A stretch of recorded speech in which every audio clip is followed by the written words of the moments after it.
सद्गमय तमसो मा ज्योतिर्गमय मृत्योर्मामृतं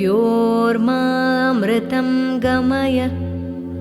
ॐ शान्ति शान्ति शान्तिः। सोचिए आप हिमालय की ऊंचाई पर ट्रैकिंग कर रहे हैं और अचानक आपके पैरों के नीचे इंसानियों की हड्डी दिखने लगती है। एक नहीं, 10 नहीं, बल्कि सैकड़ों। ये कोई हॉरर फिल्म नहीं है दोस्तों, बल्कि ये सच्ची घटना है भारत के एक रहस्यमय स्थान की, जिसे कहा जाता है स्केलेटन लेक।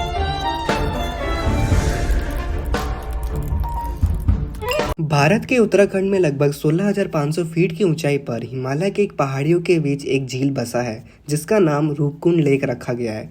लेकिन इस झील को दुनिया स्केलेटन लेक के नाम से ज़्यादा जानती है, क्योंकि जब बर्फ पिघलती है तो इस झील के अंदर और किनारों पर सैकड़ों इंसानों की कंकाल दिखाई देती है। और सबसे डरावनी बात, आज तक कोई नहीं जानता ये कंकाल किसकी है और ये लोग कैसे मरे। तो आइए आज हम इस मिस्ट्री को सॉल्व करते हैं।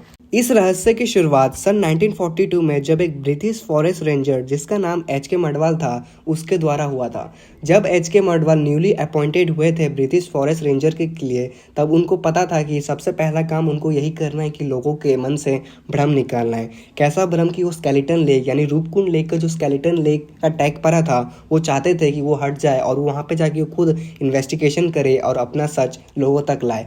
जब एच.के. मडवाल अपने ऑफिसर के साथ रूपकुंड लेक पहुँचते हैं, उसने इस झील के आसपास सैकड़ों स्केलेटन देखे। लेकिन उस समय ब्रिटिश सरकार को लग रहा था कि जो स्केलेटन है शायद वर्ल्ड वार 2 के दौरान जापानी सैनिक का हो सकता है। लेकिन दोस्तों ऐसा माना जा रहा था, जो स्केलेटन देखा जा रहा था वहाँ पे यानी रूपकुंड लेक में, वो स्केलेटन 100 साल से भी ज़्यादा पुराना था।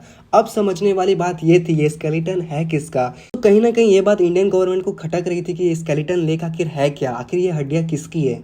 तो इंडियन गवर्नमेंट क्या करते हैं, अपने टॉप 185 ऑफिसर्स वहाँ पे हाई अलर्ट पे रख देते हैं और साइंटिस्ट को बोलते हैं कि आप इन हड्डियों की जांच करें और पता करें ये हड्डियाँ कितनी साल पुरानी हैं। जब बाद में ये साइंटिस्ट के पास स्केलेटन पहुंची और जो पता चला वो बहुत ही शॉकिंग था दोस्तों। इनमें से कोई स्केलेटन के सिर पर गहरी चोट का निशान भी था, लेकिन शरीर के पे बाकी हिस्से पे कुछ नहीं था, मतलब नॉर्मल था। आखिर ऐसा कैसे हो सकता है? हाथापाई में भी आखिर इंसान कहीं ना कहीं किसी भी नीचे बॉडी पार्ट को तो टच होगा ही, बल्कि यहाँ पे तो कुछ उल्टा ही था। लेकिन ये बात समझ नहीं आ रही थी साइंटिस्ट को, आखिर उनके माथे पे ही चोट क्यों है, ना कि गोली लगने का निशान, बल्कि ऐसा लग रहा था कोई रोड से या फिर भारी कुछ सामान से उसके सिर पर 100 बार से ज़्यादा वार किया हो। आखिर इतने वैज्ञानिक दर्द में भी कोई इंसान कैसे रह सकता था? हैरानी वाली बात तो यह है दोस्तों, 1942 से लेकर और अब तक यानी 2026 तक ये नहीं पता चला वो हड्डियाँ थी तो थी किसकी।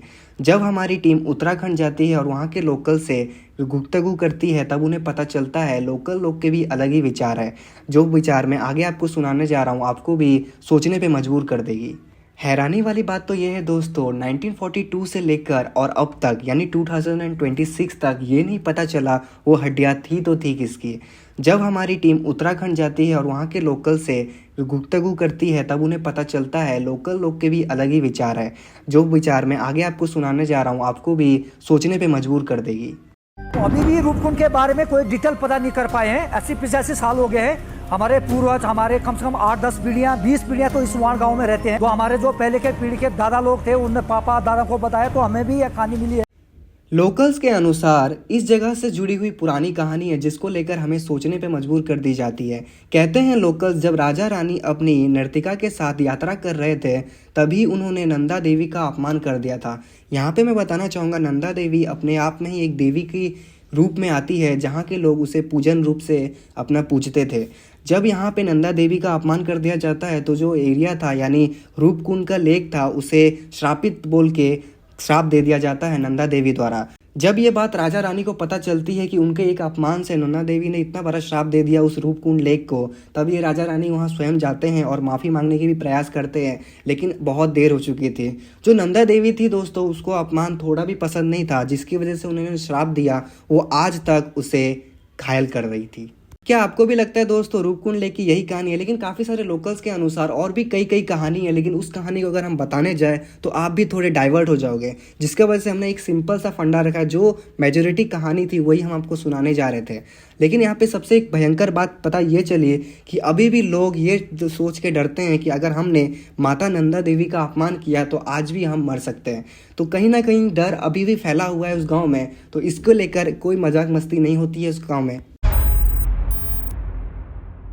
सबसे डरावनी बात तो ये है, आज भी जब बर्फ़ पिघलती है तो आज भी झील के अंदर खोपड़ियाँ, हड्डी और कंकाल साफ साफ दिखाई देते हैं। कभी कभी तो ये लगता है दोस्तों जो खोपड़ियाँ है वो अपने आप में ही बात कर रहे हैं, और कभी काल तो ऐसा लगता है उन्होंने कपड़े भी पहने हैं। यही कारण है इस जगह की जो दुनिया की सबसे भयंकर, डरावनी, रहस्यमय जगह को, उत्तराखंड को बना देती है। तो क्या आप भी इस जगह पे गए हो? हमें कमेंट करके ज़रूर बताना। लेकिन दोस्तों असली सवाल तो वहीं रह गया, ये लोग कौन थे, ये यहाँ क्या कर रहे थे, और ये एक साथ इतनी भारी संख्या में उनकी मौत हुई तो हुई कैसे? रूपकुंड लेक की यही मिस्ट्री आज भी पूरी तरह सॉल्व नहीं हुई है।